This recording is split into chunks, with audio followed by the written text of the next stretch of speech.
Six top Republican officials have been indicted in Nevada for pledging that state's electoral votes to Donald Trump in 2020 as part of an illegal effort to reverse Trump's loss to Joe Biden. These so-called fake electors include the state's Republican Party chairman and national committee man. William Brangham takes a deeper look. Jeff, Nevada is now the third state to bring criminal charges against false electors, following Georgia and Michigan. In Wisconsin, another group of fake electors settled a civil lawsuit this week requiring them to admit Joe Biden won the presidency and that they were trying to improperly overturn that result. Election law expert Rick Hasen is the director of the Safeguarding Democracy Project at UCLA's law school and author of the forthcoming book, A Real Right to Vote: How a Constitutional Amendment Can Safeguard American Democracy. Rick, great to have you back on the NewsHour.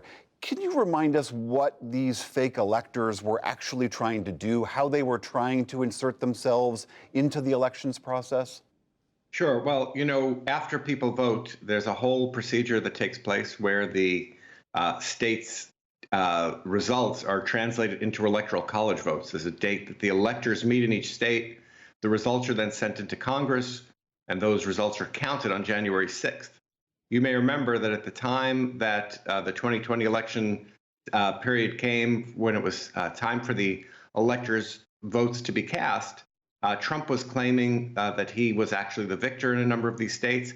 What he tried to do was have Republican slates of electors who were pledged to him vote on the same day, and so that these votes could then be sent in and they would potentially be counted by Congress. The problem was that there was no authorization under state law to have these Republicans meet.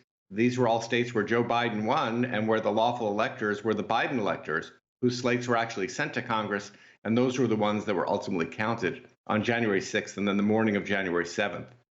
Back in 2021. So there were fake electors, as we call them, operating in 7 different states back in 2020. We have this settlement in Wisconsin. We have these charges brought in Nevada. Are there other similar investigations underway? Well, we know there are a few more states where this is going on. We don't know if there are criminal investigations.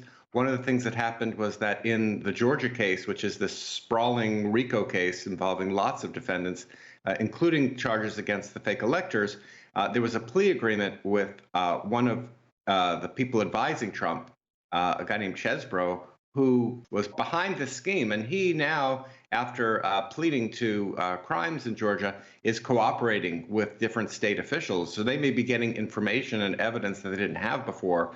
So it's possible that in other states they're considering this. And also in states where there already are prosecutions, those cases may now be stronger with that new evidence.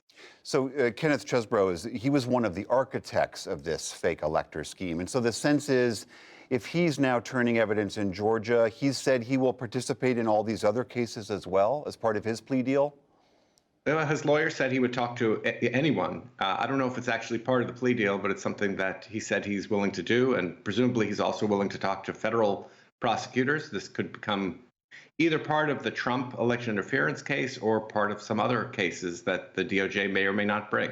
Criminal charges are obviously meant to punish lawbreakers, and some of these people are not fringe actors. I mean, in Nevada, these are some of the top Republican officials in that state who still retain their offices. Do you think that these charges and these settlements in any way deter future bad actors? Well, I think the first thing to note is that some of these people who were electors were told that they were just doing some kind of technical backup. In case a court came in and said Trump actually won the case, then there wouldn't be some technical problem with trying to count electoral college votes from a particular state. Those people might not be able to show any criminal intent. But then there are others who saw this more as a potential way to subvert the election outcomes. For those people, I think this could well be a deterrent. One of the things that happened in the Wisconsin case, which was a civil case that was settled earlier this week, is that there was an admission by all of the fake electors there that Joe Biden had won the presidency.